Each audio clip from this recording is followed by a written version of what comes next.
दोस्तों, भारत ने एक बार फिर दुनिया को दिखा दिया है कि अगर इरादे मजबूत हों और वैज्ञानिकों की मेहनत साथ हो तो कोई भी लक्ष्य असंभव नहीं होता। क्योंकि तमिलनाडु के कलपक्क में भारत ने अपने स्वदेशी प्रोटोटाइप फास्ट ब्रीडर रिएक्टर यानी पीएफबीआर को सफलतापूर्वक शुरू करके इतिहास रच दिया है। यह सिर्फ एक वैज्ञानिक उपलब्धि नहीं है, बल्कि आने वाले हजारों सालों के लिए भारत की ऊर्जा सुरक्षा की गारंटी है। और यही वजह है कि जहां पूरी दुनिया भारत की इस उपलब्धि की तारीफ कर रही है, वहीं पाकिस्तान जैसे देश इसे अपने लिए खतरा मानकर घबराए हुए हैं।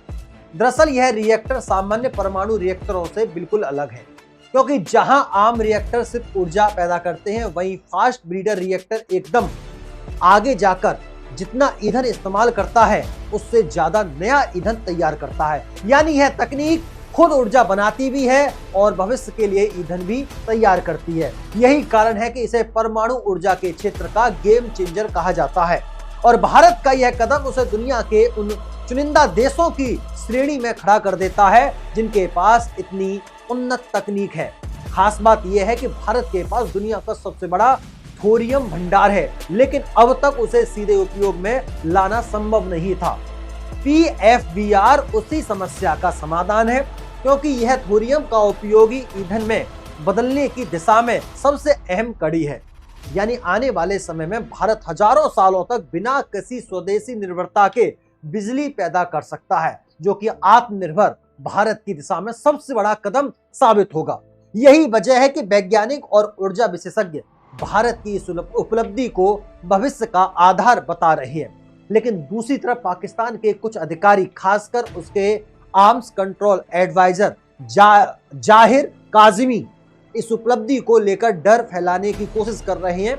उन्होंने सोशल मीडिया पर दावा भी किया है कि भारत अब इस तकनीक के जरिए हर साल सैकड़ों परमाणु हथियार बना सकता है, जबकि सच्चाई इससे बिल्कुल अलग है। भारत का परमाणु कार्यक्रम हमेशा से शांति और ऊर्जा उत्पादन पर आधारित रहा है और अंतर्राष्ट्रीय स्तर पर भी भारत की छवि एक जिम्मेदार परमाणु शक्ति की रही है। पाकिस्तान की इस तरह की बयानबाजी दरअसल उसकी अपनी असुरक्षा और कमजोरी को दिखाता है, क्योंकि जहां भारत तकनीक और विकास पर ध्यान दे रहा है, वहीं पाकिस्तान आज भी आर्थिक संकट, कर्ज और राजनीतिक अस्थिरता से जूझ रहा है और अपनी जनता का ध्यान भटकाने के लिए इस तरह के मुद्दे उठाता रहता है। इसके अलावा पाकिस्तान को भारत की बढ़ती सैन्य ताकत, खासकर उसकी परमाणु पनडुब्बियों से भी काफी डर है। भारत की अरिहंत क्लास सबमरीन जैसे आईएनएस अरिहंत और आईएनएस अरिघाट समुद्र के भीतर छिपकर हजारों किलोमीटर दूर तक हमला करने में सक्षम है और भारत को एक मजबूत सेकंड स्ट्राइक कैपेबिलिटी देती है, जिसका मतलब है कि अगर कोई देश भारत पर पहले हमला भी करता है तो भारत उसके जवाब में विनाशकारी पलटवार कर सकता है। यही क्षमता किसी भी देश को वैश्विक स्तर पर मजबूत बनाती है और दुश्मनों के मन में डर पैदा करती है। और यही कारण है कि पाकिस्तान इन सभी चीजों को मिलाकर भारत को एक बड़े खतरे के रूप में दिखाने की कोशिश कर रहा है, जबकि असलियत यह है कि भारत का उद्देश्य किसी को डराना नहीं, बल्कि अपने देश को मजबूत और आत्मनिर्भर बनाना है। पीएफबीआर जैसे प्रोजेक्ट भारत की दीर्घकालीन योजना का हिस्सा है, जिसमें देश को ऊर्जा के क्षेत्र में आत्मनिर्भर बनाना है, प्रदूषण को कम करना है और भविष्य की जरूरतों को पूरा करना शामिल है। यह रिएक्टर न केवल बिजली उत्पादन बढ़ाएगा, बल्कि परमाणु कचरे को भी कम करने में मदद करेगा, जिससे पर्यावरण को भी फायदा होगा। यही कारण है कि भारत का यह कदम केवल तकनीकी उपलब्धि नहीं, बल्कि एक जिम्मेदार और दूरदर्शी राष्ट्र की पहचान भी है।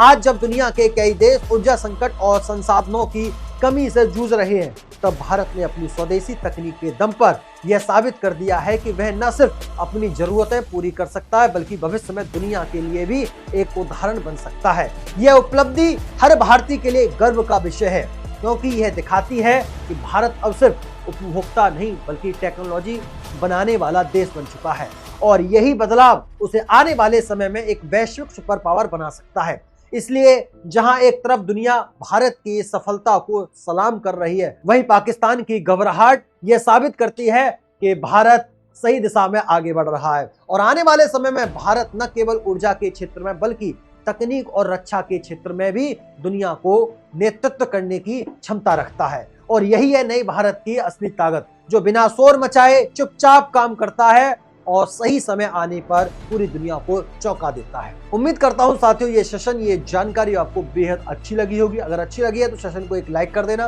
दोस्तों में शेयर कर देना और चैनल को सब्सक्राइब नहीं किया चैनल को सब्सक्राइब जरूर कर लीजिएगा। फिर मुलाकात होती है इस ऐसी शानदार, दिलचस्प, बेहतरीन अपडेट के साथ। तब तक के लिए नमस्कार, राधे राधे, राम राम, जय श्री राम, जय हिंद, जय भारत, वंदे मातरम।